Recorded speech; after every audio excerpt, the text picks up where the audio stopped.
retour sur le plateau d'Acheter Louer TV, la web TV de l'immobilier. Nous sommes ensemble sur tout ce salon de la porte de Versailles et on se retrouve pour une table ronde consacrée au marché parisien. Alors tout d'abord un mot pour remercier nos partenaires Habitea, Top Duo, Rentabilimo et le groupe David Immobilier. Alors mes invités pour cette table ronde consacrée au marché de l'immobilier à Paris sont Pascal Besneau, bonjour. Bonjour. Vous êtes directeur général associé du groupe David Immobilier. Exact. À côté de vous, nous avons Gilles Ricourt de Bourgie. Bonjour. Bonjour. Vous êtes président de la chambre FNAIM Paris-Île-de-France. Tout à fait. Voilà, j'hésite toujours, FNAIM, FNAIM, vous dites quoi vous? FNAIM, FNAIM. Très Fédération nationale de l'immobilier. Tout à fait, merci beaucoup. À ma droite, j'accueille Patrick Chappet, bonjour. Bonjour. Vous êtes directeur général du réseau IMAX. Tout à fait. Et enfin, notre dernier invité, Philippe Jean-Louis, bonjour. Bonjour. Vous êtes gérant de l'étude Doumer. Absolument, et membre des agences réunies. D'accord. Alors avant de commencer, justement, j'aimerais que chacun dise un petit mot sur son réseau d'agences pour se présenter. Pascal. Bonjour, donc le groupe David Immobilier va fêter cette année ses 30 ans d'existence. On est implanté uniquement rive droite, sur de l'Est parisien à l'Ouest parisien. C'est des agences de quartier. On a 11 points de vente. Le groupe David Immobilier, c'est 35 collaborateurs. Aujourd'hui, à peu près 300-350 mandats d'actualité et 500 transactions par an. Voilà. D'accord. Et historiquement, plutôt Montmartre. Historiquement, le groupe a commencé en 82 à Montmartre. Voilà. Après, on s'est développé côté 16e Foch, puis Terne, Batignolles, 9e arrondissement côté Saint-Georges. Et pour finir, on a développé les deux dernières agences, Canal Saint-Martin et Oberkampf. Voilà. D'accord. Alors, votre voisin Gilles Ricourt de Bourgie, la FNAIM, on connaît bien. Néanmoins, quelques mots sur votre activité. Écoutez, la FNAIM, c'est donc un syndicat professionnel de l'immobilier. Donc ça regroupe 12 500 agences en France, avec une spécificité, c'est qu'elle est organisée en chambres départementales. Donc moi, je préside la chambre de Paris et de l'Île-de-France. Donc on regroupe 1800 agences sur le territoire francilien. Merci beaucoup. Patrick Chappet, IMAX. Oui, alors le groupe IMAX existe depuis 2001, donc un peu plus de 10 ans aujourd'hui. Nous avons 12 agences immobilières qui sont situées principalement dans l'ouest parisien, 17e, 18e. On couvre également le 9e arrondissement. Et puis la première couronne, Courbevoie, Levallois, Asnières, etc. Et bien sûr Neuilly. Et un cabinet de gestion qui est installé dans le 7e arrondissement. D'accord. Voilà, c'est 70 collaborateurs, un peu plus de 1000 transactions depuis maintenant plus de 2 ans par an. Donc voilà, maintenant on espère continuer à se développer et continuer à faire de plus en plus de ventes et à satisfaire tous nos clients. Très bien, beau programme. Philippe Jean-Louis, l'étude Doumer. Alors l'étude Doumer existe depuis maintenant une vingtaine d'années. Je fais partie d'un groupement qui s'appelle Agences Réunies, où on est 50 agences parisiennes et première couronne. Ça représente environ 200-250 collaborateurs et on couvre l'intégralité du marché parisien et première couronne. Voilà. D'accord. Alors je vais commencer par une question très originale sur les prix, parce qu'évidemment ça intéresse tout le monde et c'est un petit peu l'événement de ce salon de l'immobilier La Porte de Versailles. On annonce une stabilisation, voire une baisse à Paris, intramuros. Alors qu'en est-il ? Alors, effectivement, après une dizaine d'années de hausse des prix de l'immobilier, on constate depuis le 4e trimestre 2011 une stabilisation des prix. C'est-à-dire quand on regarde les chiffres sur les arrondissements parisiens où nous sommes implantés, les prix ne montent plus, ne baissent pas, mais ne montent plus. Si on regarde sur l'activité du premier trimestre 2012, on fait la même constatation. C'est-à-dire que les prix parisiens ne bougent plus depuis maintenant quelques mois. La hausse qui avait eu lieu en 2011, finalement, a concerné surtout les 6 premiers mois de l'année 2011. Et après un été calme, la reprise de septembre, finalement, il n'y a pas eu de hausse des prix. C'est net. D'accord. Gilles Ricourt de Bourgie, à la FNAIM, qu'est-ce que vous constatez ? C'est toujours difficile de parler de hausse, de baisse des prix, de stagnation. C'est vrai, je corrobore ce que mon confrère vient de dire. La fin de l'année 2011 a marqué quand même un tournant. Un tournant parce qu'on constate que depuis septembre, il y a eu quand même à Paris intramuros un retournement du marché avec, pour certains produits, quand même une amorce de baisse des prix qui continue sur les premiers mois de cette année. Alors globalement, moi je crois qu'il faut arrêter de parler en moyenne, et je pense pouvoir dire que ce qui se passe actuellement, c'est que ces 10 dernières années, il y a eu quand même, de la part de beaucoup de propriétaires, une tendance à surestimer leurs biens d'une manière extrêmement exagérée. Donc nous, ça se traduisait en agence par finalement des propriétaires qui reprenaient leur mandat de vente pour s'occuper eux-mêmes de la vente, parce qu'ils nous disaient directement, écoutez, votre estimation, elle est peut-être vraie, mais moi je veux profiter de la vague de hausse et je veux surfer sur la hausse. Et donc ils mettaient en commercialisation des biens à des prix qui n'étaient pas justifiés. Donc en fait, pour analyser exactement ce qui se passe actuellement, c'est plus une remise à niveau, un réajustement des prix qui se traduit pour beaucoup de biens quand même par une baisse, mais pour les biens qui étaient à des prix justifiés, c'est vrai qu'il n'y a pas de baisse et il y a une stagnation des prix. D'accord. Alors depuis le temps, c'est vrai qu'on nous dit que les arbres ne montent pas jusqu'au ciel, ils ont peut-être fini de grimper finalement. Alors sur l'ouest parisien, comment ça se passe? On a du mal à imaginer une baisse tout de même. Oui, alors ce qu'il faut voir déjà, c'est que, comme on le disait à l'instant, ça fait depuis 1997 que les prix ne cessent de grimper. On a eu une petite baisse en 2008 qui n'a pas duré longtemps pour Paris. Donc déjà, nous sommes extrêmement chanceux. Je crois qu'il faut quand même bien le signifier. Par rapport à une conjoncture économique extrêmement complexe, l'immobilier se maintient extrêmement bien. Aujourd'hui, les derniers chiffres qui sont annoncés pour Paris, je crois qu'on est à une moyenne des prix de 8 300, 8 350 € du mètre carré en prix moyen. Donc déjà, effectivement, des prix très élevés, où les acquéreurs qui peuvent se positionner sont de moins en moins des primo-accédants, ce qui devient une réelle problématique, et en général des gens qui vendent pour acheter, pour agrandir, ou des gens tout simplement qui ont besoin de vendre parce que la vie a fait qu'il y a eu un mariage, il y a eu un divorce, il y a eu un décès, qu'ils sont obligés effectivement de vendre. Beaucoup de séparations en région parisienne. Hein. Oui, il y a malheureusement des séparations en région parisienne, mais j'imagine partout ailleurs également. Donc oui. Un marché immobilier qui se maintient quand même extrêmement bien. C'est vrai, une stagnation des prix maintenant qui a l'air de se confirmer depuis quelques semaines. Il y a eu un petit rebond avec à fin janvier parce qu'il y avait effectivement les plus-values qui ont fait que la réforme sur les plus-values qui ont fait qu'il y a eu une accélération, on va dire, sur la fin de l'année. Pas tant qu'escompté. On s'attendait effectivement que le durcissement de la taxation des plus-values amène un volume extraordinaire de biens sur le marché. Ça n'a pas été le cas, non? Oui, il y a eu quand même un certain nombre de produits qui ont été mis sur le marché. C'est vrai que c'est plus valable, j'imagine, pour des produits résidence secondaire ou investissement. C'est vrai qu'en résidence principale, les problèmes ne se sont pas posés du tout de la même manière, mais il y a eu une vraie activité qui a été extrêmement soutenue jusqu'à fin janvier. Et on va dire maintenant une stagnation, mais il y a encore, il faut le dire, beaucoup de demandes. C'est vrai que les offres et les produits mettent un peu plus de temps à se vendre, mais il y a encore beaucoup de demandes sur le marché parisien. Philippe Jean-Louis? Moi, j'ai envie de nuancer un petit peu tout ça. De baisse de l'immobilier, je ne pense pas. Un réajustement, oui. Mais quand j'entends, on en parlait tout à l'heure avec Gilles, des baisses de 0,2, 0,3, 0,4%, pour moi, ce n'est pas une baisse. C'est une négociation qui n'a rien à voir avec une baisse, mais éventuellement un réajustement. Au niveau de l'immobilier, comment ça se porte, ça baisse, ça monte. Nous, on enregistre des demandes tous les jours. Alors effectivement, les mandats qui sont surestimés. Alors moi, je pense que le propriétaire est plutôt victime des agences qui vont surestimer les biens. Ah oui. Parce que dans une période qui est un petit peu difficile, il est facile pour un agent immobilier, pour arracher un mandat, de faire croire que l'on va vendre 12, 13, 14 000 € un bien qui en vaut intrinsèquement 10 000. Et ça, c'est un gros piège à éviter. Donc j'invite tous les propriétaires qui nous écoutent à faire 2-3 estimations et à rencontrer les agents immobiliers dans leurs agences et pas tellement par le biais d'Internet. Je pense que ça va vraiment aider, c'est mon avis, hein, à assainir le marché. Et il n'y aura pas de baisse. Tous les biens qui n'ont pas de défaut se vendent au prix. Oui. Et le prix, ça ne veut pas dire que ça a été surestimé, c'est le prix du marché. Et tous les biens où il y a eu des défauts, des travaux ou que sais-je, vont avoir une négociation naturelle comme il y a toujours eu. Moi, j'ai l'impression de revivre 2008, il y a 4 ans, on disait les mêmes choses, on parlait de baisse, on parlait de crise.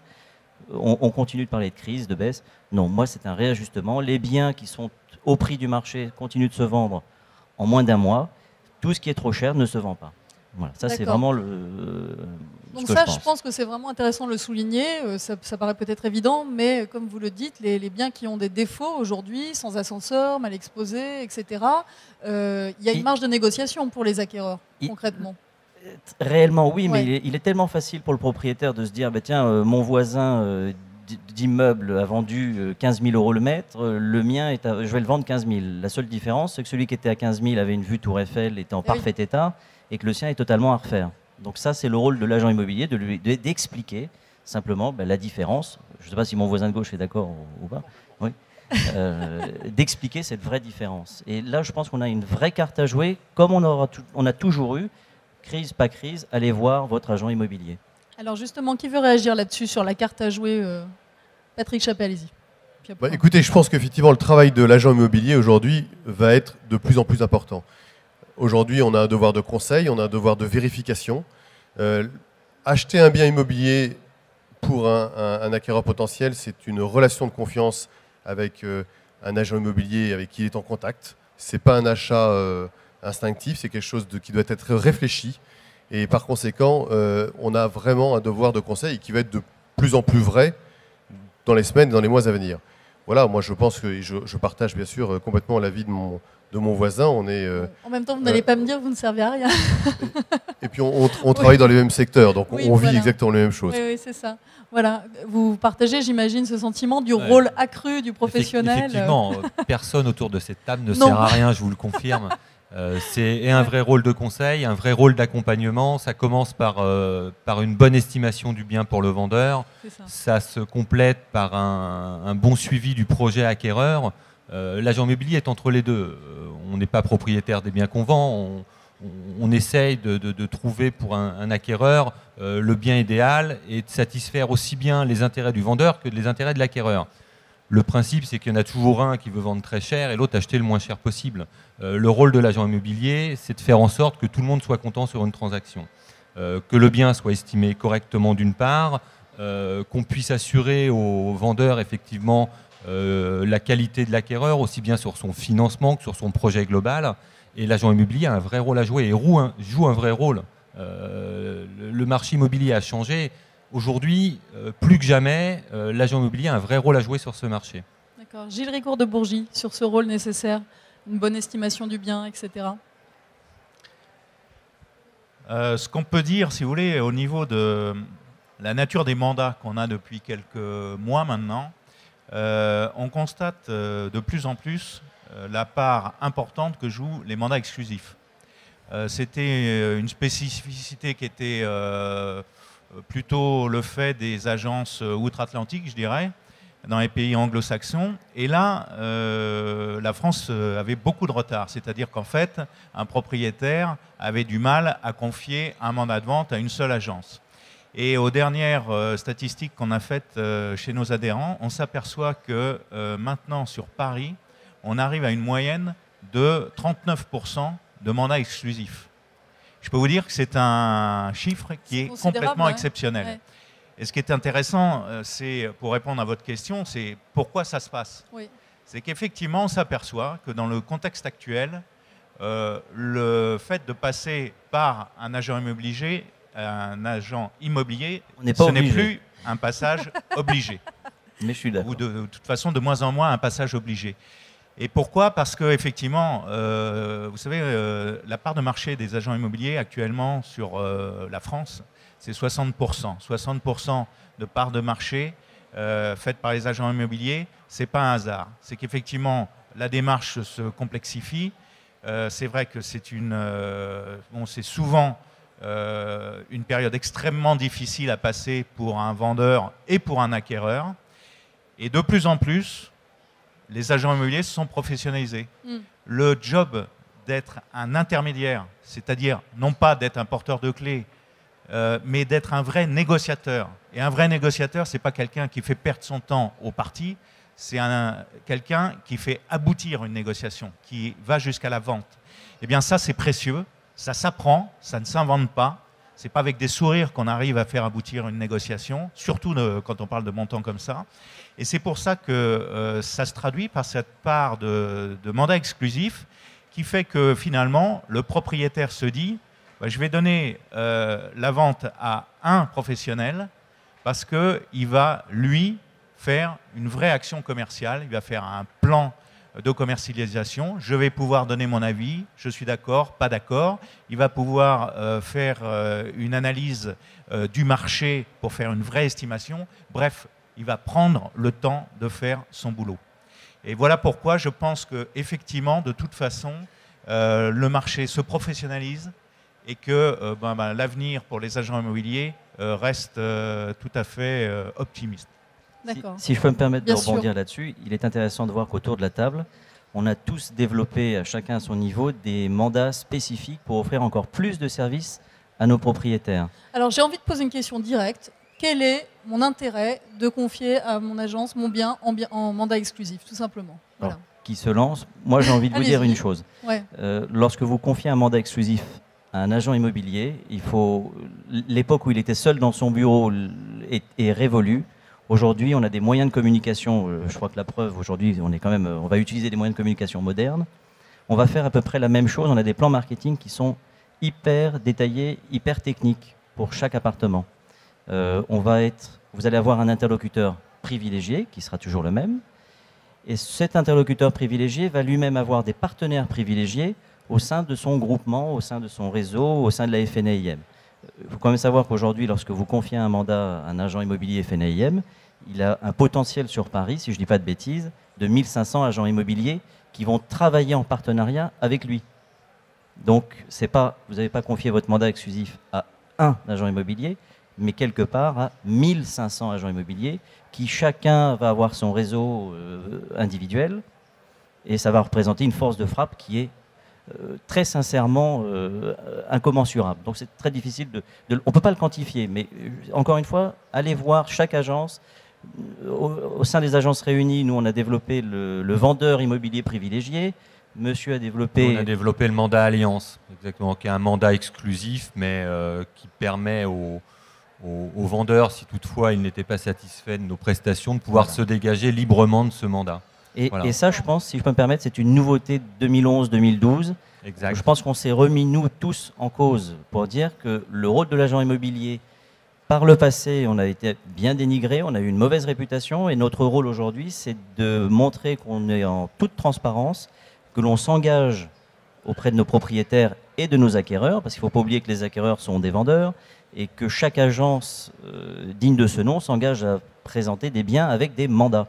Un mandat de qualité, c'est un mandat où on a vérifié que le propriétaire était réellement le propriétaire, était réellement le décisionnaire, etc. etc., etc. Patrick Chappet. Oui, moi j'ajouterais qu'il faut rappeler que l'agent immobilier est payé en fonction de son résultat. Donc s'il est payé en fonction de ses résultats, son but c'est d'aboutir et d'aboutir de la meilleure façon possible avec un client satisfait. Aujourd'hui, le mandat exclusif, il faut donc apporter une vraie valeur ajoutée. Sinon, effectivement, il n'y a aucune raison, comme vous le souleviez tout à l'heure, de donner un mandat exclusif à une agence immobilière, sauf si l'agence immobilière lui propose une vraie valeur ajoutée. La vraie valeur ajoutée, c'est l'investissement que l'agence immobilière va faire. Les investissements, c'est bien sûr des investissements publicitaires conséquents, qui coûtent cher. Ce sont des investissements pour mettre en valeur le bien immobilier, avec des vidéos, avec des photos, qui peuvent être prises par des photographes professionnels, par exemple. Et tout ça sont des éléments qui mettent en valeur le bien et qui feront que le bien se vendra plus vite et en général mieux et plus cher. Donc c'est un avantage non négligeable. Effectivement, ce sont des arguments de poids. Alors, vous avez souligné un point qui est intéressant, Gilles Ricourt de Bourgie, c'est cette nécessaire professionnalisation de la profession. C'est un peu redondant comme expression. Parce qu'aujourd'hui, arrêtez-moi si je me trompe, mais pour être négociateur, il n'y a pas vraiment de qualification obligatoire requise. Comment ça va se passer dans les années qui viennent? Est-ce qu'on peut imaginer justement un certificat, une qualification spécifique? Oui, c'est une vraie question. C'est vrai que pour être agent immobilier, il faut avoir une aptitude professionnelle. Mais pour être un négociateur dans une agence immobilière, eh bien, il faut avoir un bon patron pour être un bon négociateur. Et si on est laissé à sa liberté, si je puis dire, eh bien là, effectivement, il y a des risques. Donc, l'état actuel de la législation, donc c'est la loi Hoguet qui date de 70 et qui donc date un petit peu, qui régit notre activité. Il faut absolument qu'on la toilette, comme on dit, et qu'on la mette à niveau. Donc effectivement, Qui est-ce qui est en face du consommateur? Ce n'est pas toujours le directeur d'agence qui, lui, est qualifié, mais c'est souvent le négociateur. Donc, il faut une obligation de formation à minima pour que le négociateur puisse bien faire son travail. À la FNAM, on a déjà donné cette obligation depuis quelques années, une formation obligatoire continue. Et le grand combat des syndicats professionnels actuellement, c'est justement de créer un conseil supérieur des professions immobilières qui puisse réunir, je dirais, tous les professionnels de l'immobilier, qu'il y ait un seul code d'éthique et de déontologie qui régisse notre activité et qu'il y ait une obligation dans la loi de formation, un niveau d'aptitude, un niveau d'entrée, mais aussi une obligation de formation continue pour les professionnels détenteurs de la carte d'agent immobilier et aussi pour leurs négociateurs. Quelqu'un veut réagir sur cette question de la formation? Écoutez, je crois que tous autour de cette table, la difficulté de trouver des bons collaborateurs, c'est une réelle difficulté dans cette profession. Écoutez, on recrute par cooptation, on recrute via on recrute via des sites spécialisés, et surtout quand on a des collaborateurs qui débutent, ils sont formés chez nous. C'est-à-dire qu'ils ont 3 mois de formation. Oui, alors 3 mois, vous me direz, c'est déjà pas mal. C'est court, mais ça permet d'avoir une formation théorique et technique sur comment remplir un mandat de vente, comment signer un compromis de vente, comment se passe le déroulé d'une vente, une formation commerciale. Ça permet effectivement au bout de 3 mois, pour des collaborateurs n'ayant jamais fait d'immobilier, d'éviter de raconter n'importe quoi. Alors ils ne sont pas au bout de 3 mois complètement performants, mais au moins ça leur évite de faire et de dire n'importe quoi. Mais ça, c'est indispensable. D'accord, sur cette question de l'information et du recrutement? Oui, écoutez, en tout cas, nous, au travers de nos agences IMAX, nous avons tous nos collaborateurs qui suivent une formation continue et régulière. Et pour tous les nouveaux collaborateurs qui arrivent, nous prenons majoritairement des contrats de professionnalisation, donc qui sont en formation chez nous et à l'école en parallèle, donc qui pendant 2 ans sont dans nos agences, regardent et prennent exemple sur les collaborateurs qui ont de l'expérience et qui après vont suivre, une fois qu'ils intégreront l'entreprise de manière définitive et à plein temps, ils suivront une formation continue comme les autres. D'accord. Philippe, Jean-Louis? Moi, je rajouterais juste une chose, c'est que chaque directeur d'agence se transforme en tuteur de chaque négociateur et charge à chaque négociateur ou à chaque directeur d'agence plutôt de vérifier que la formation continue est réellement effectuée par chaque collaborateur. Ce qui est le cas au sein des agences réunies, ce qui est le cas aussi au sein de la FNAIM. On a des obligations annuelles de journées de formation. Donc ça, je pense que c'est une chose sur laquelle il faut réellement insister. D'accord. Alors un petit élément pour revenir donc sur ce marché parisien, Pascal, et j'imagine les autres, vous aurez aussi des exemples à me donner. Les délais de vente, néanmoins, se sont rallongés. Vous me parliez d'un très beau produit qui se trouvait au cœur de Montmartre, qui s'est finalement vendu à 12 000 le mètre, donc c'est assez considérable. Habituellement, il serait parti très vite, et puis là, ça a mis 2 mois. Exact. Donc 12 000 le mètre aux Abbesses, c'est un bien d'exception. C'est quand même c'est pas la généralité du prix sur le quartier des Abbesses, où on est quand même largement en dessous de ce montant-là. Non, mais un bien d'exception, on va faire rêver un peu les gens. Voilà. Un bien d'exception sur la place du théâtre de l'Atelier, avec une vue magnifique sur le théâtre, dans un bel immeuble pierre de taille, d'une 50aine de mètres carrés, avec vraiment de belles prestations intérieures. Ce bien qui serait parti il y a 1 an ou 2 en 2 visites, au prix de l'affiche en négociation. Aujourd'hui, c'est commercialisé sur une période de 2 mois. Il y a eu une 50aine de visites, 40-50 visites, une légère négociation sur le prix et des gens de plus en plus regardants sur la qualité du bien, sur la qualité de l'immeuble, sur les charges. Donc c'est vrai que les délais de réalisation, même pour les biens de qualité, se sont allongés. Et les biens qui ne sont pas au prix, on parle même plus de délai. C'est-à-dire que ces biens-là ne se vendent plus. Ou c'est un juste prix, ou avec une faible marge de négociation, et finalement on arrive à aboutir dans un délai de 2 à 3 mois, et plus de 2 à 3 jours, c'est terminé. Ou alors effectivement le bien n'est pas présenté au prix marché, et finalement la vente ne se fait pas. Le marché a quand même beaucoup changé de ce côté-là. Il est devenu beaucoup plus sain. D'accord. Messieurs, vous avez éventuellement d'autres exemples? Alors, pour les chiffres de la FNAM, j'ai des chiffres sur la région Île-de-France, donc Paris Intramuros et Petite et Grande Couronne. On est à un délai moyen actuel de 65 jours entre la prise de mandat et la réalisation du compromis de vente. D'accord. Donc, Contre eux, combien avant à peu près c'était 38, je crois. Ah oui, 38 effectivement, jours. donc ça a doublé quasiment. Oui, Voilà. on est vraiment dans une période où les délais se rallongent. Oui, moi j'ajouterais simplement que, comme on le disait tout à l'heure, la base des délais de vente et de la réalisation d'une vente, c'est l'estimation. L'estimation au départ qui est faite donc, par le professionnel. Plus elle sera juste, plus effectivement le propriétaire sera en confiance avec son agent immobilier et plus la réalisation se fera encore dans des délais raisonnables. Ce qui se faisait avant, effectivement, on va dire pour un bien estimé à son juste prix en une semaine ou en 15 jours, se fait maintenant, on va dire, en un mois et demi, 2 mois dans le pire des cas. Mais tous les biens qui aujourd'hui sont dans des immeubles qui sont des immeubles de bonne qualité, qui n'ont pas où il n'y a pas de surprise particulière, se vendent dans un délai encore extrêmement raisonnable. D'accord. Philippe Jean-Louis. Oui, je pense qu'aujourd'hui, on a tous à notre disposition des moyens techniques également qui nous permettent de faire des simulations. C'est-à-dire qu'on a des logiciels aujourd'hui qui nous permettent de dire à un propriétaire, écoutez, à tel prix, je vais avoir 100 visites, à tel prix, j'en ai 50, et à tel prix, j'en ai 2. Il est évident qu'à tel prix, si j'ai 2 visites, je pense que le délai de commercialisation risque d'être beaucoup plus long que si on a 50 ou 100 visites. Donc, encore une fois, venez nous voir, on est là à votre service.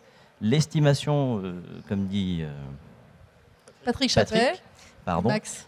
c'est vraiment la clé de la vente. C'est la clé de voûte, pour moi, d'une bonne transaction. Ça commence par une bonne estimation. Si le propriétaire n'est pas à l'écoute du professionnel qu'il a en face de lui, j'ai envie de dire, à la limite, c'est pas la peine de venir nous voir.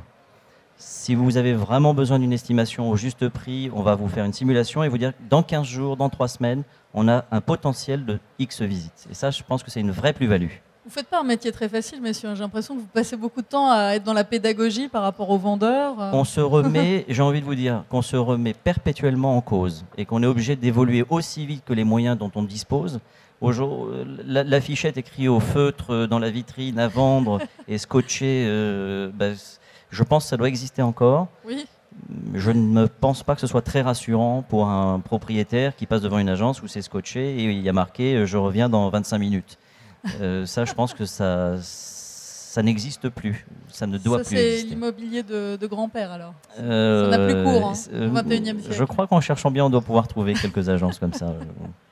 Okay. Mais qui ne sont pas sur le plateau. Non, bien sûr. On ne les invite pas. Bon, écoutez, voilà, ce sera, je pense, le mot de la fin. Merci en tout cas, messieurs, d'avoir répondu à notre invitation sur le plateau d'Acheter Louer TV. Et donc, nous, on se retrouve prochainement pour d'autres interviews et d'autres tables rondes avec encore d'autres invités. Merci à tous.